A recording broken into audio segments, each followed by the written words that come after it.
Hello po, ngayon po tayo ay mag-unbox ng bagong phone ng Itel. Ito yung Itel S25 Ultra. Ilalagay ko na lang po sa screen ang full specs ng cellphone na ito. Ito po ay naka-Android 14 na. At good news, meron tong 2 years major update ng Android OS. Ito rin ay naka-Itel OS 14.5 at ang chipset nito ay Unisoc T620 na mayroong 12 nanometer at ang Antutu nito ay nasa 333,000 plus. Meron din siyang SD card slot and also ang meron po o ang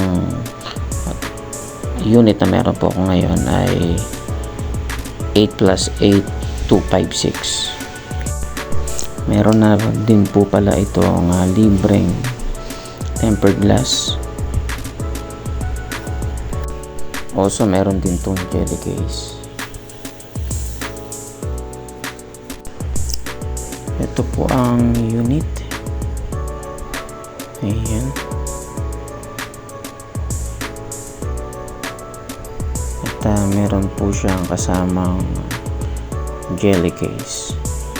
And ang jelly case po niya ay hindi hard case kundi jelly case talaga. Ayan po, nagbe-bend. Good news po ito para sa ating mga buyers dahil hindi tayo bibili. And also meron siyang kasamang charger. Syempre type C to type A at ang charger niya ay 18 watts. Kaya wala po itong kasamang earphone sa box kasi wala po itong headphone jack. Remind ko lang po kayo. Yan po ang likod. Bubuksan na po natin. Ayan. Ang ganda. Ang ganda ng design. Curve po yung kanyang display, meaning ito po ay AMOLED at yung nakikita nyo pong bilog na kulay puti na yung circle, yan po ay kanyang notification light. May ilaw po yan ng iba't ibang kulay kasi set din po sa settings. At yan po yung kanyang screen. Bubuksan po natin. Yan. Muli po ang screen po nito ay naka-AMOLED na at naka 120 Hz screen refresh rate at ang kanyang peak brightness ay nasa 1400 nits. Meron siyang 6.78 inches na screen size and yung kanyang resolution ay Full HD na merong 393 ppi density. At good news muli, ito ay Corning Gorilla Glass 7i and may always on display. Matibay po ang screen nito kaya ina-advertise po nila ito na may pagka-rugged. So ibang mga reviewer pa nga ibinabagsak nila, pero syempre hindi natin ito ibabagsak. Sa camera po meron po siyang main 50 megapixel and the rest ay hindi ko alam kung ano na yung gamit ng ibang camera niya. At ang nakakalakot po dito, wala po siyang wide or ultra wide na camera, pero pagandaan sa kanyang video, meron po siyang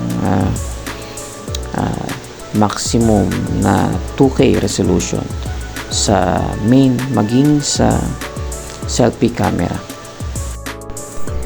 Ang battery po nito ay 5,000 mAh and katulad sa namin ko kanina, ito po ay 18 watts yung kanyang capacity sa charging. Ito po ang kanyang itsura kapag nakalagay yung jelly case at ang talagang nagandahan po talaga ako dito yung kanyang screen, curved screen at AMOLED. Napakaganda po. Ito po ang asahan nyo dito sa phone na to dahil nga in display yung kanyang fingerprint sensor. Hindi ito ganun ka tulin katulad ng mga conventional na fingerprint sa gilid and then sa likod ng phone.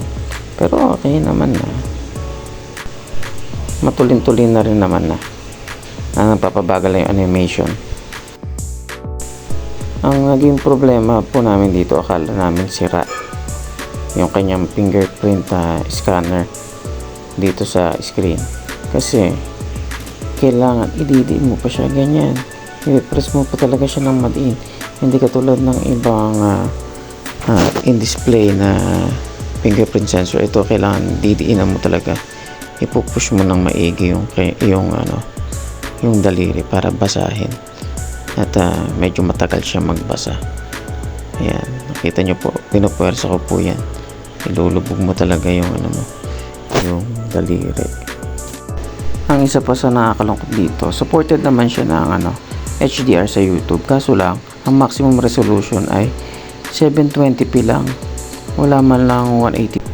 Isa pa sa nakita kong problema dito, itong yung kanyang 120Hz screen refresh rate. Kung mapapansin nyo, lagi lang siyang naka 60. Okay naman yan, tipid sa battery. Problema, hindi mo maximize yung paggamit ng 120Hz screen refresh rate. Magiging 120 lang siya kapag nasa settings. Ayan. Pero pag naka normal usage, hindi. Naka naka 60. May settings naman, kaso ang settings na makikita nyo, standard 60 saka auto refresh rate, walang lock sa 120. Battery naman, ang battery niya maganda, matagal malobat dahil nga sa behavior ng 120Hz display. Pero ito ang problema na pwede nyo saan, yung kanyang mga ads. Ito yung bubuksan nyo ang screen, yan may lumalabas na ads sa taas. Sa camera naman po tayo, ito po yung kanyang AI camera. Okay naman po, maganda yung HDR. Kita yung mga halaman kahit paano. Malinaw po to, malinaw yung camera niya for the price. Sulit po to dahil quality na rin yung kanyang camera. Pero may time na parang animated, parang may pagka super soft yung kanyang kuha. Ito naman po sa macro. Ayan po ang macro shot niya. Okay naman. Maganda naman yung macro shot niya. Pag sa mga hindi gumagalaw. Tulad nito. Pero kapag pinicturean nyo po yung mga langgam tulad po nito. Ayan. So ito pa. Ito pang isa. Pag sa mga insekto po ang mga pinicturean nyo, mukhang hindi nyo po magagamit itong macro. Tinry ko rin po yung macro sa mga halaman, sa bulaklak. Ang hirap kuhanan, hirap i-focus. Pero yung kanyang main cam po maganda. Ito po yung main cam, yung portrait na main cam, ang ganda po, quality. Yan, main cam po yan portrait, ganda. Ayan, maganda po yung kanyang yung kanyang background blur, okay naman. Details, okay naman, maganda. Yung skin tone, taktuan, okay din yung main cam na portrait, maganda. Pwede mo nang pang Instagram. Ito naman po ang selfie portrait camera. Yan, obvious na naka-selfie yan kasi makita nyo sa sunglass yung yung reflection ng screen. Yan, okay din naman, pwede na sa pero maganda po talaga yung main cam. Ito na po sa low light. Yan, low light. At ito naman yung kalalabasan kapag inon nyo yung night sight. Yan po, o yung night mode nya sa camera. Well, very detailed. Maganda po ito. Advantage niya yung sa low light. Sa paggamit po namin sa loob ng 1 month, wala namang main problem bukod sa mga yun nabanggit ko na ads, pero the rest okay naman maganda malino yung camera. Isa talaga sa nagustuhan ko dito yung camera niya at yung itsura niya, yung kanyang screen maganda at yung kanyang curved screen ayos. Akala ko magkakaproblema ako dahil nga curved screen kasi yung nga mistouch, pero hindi naman okay naman maganda naman okay yung kanyang software.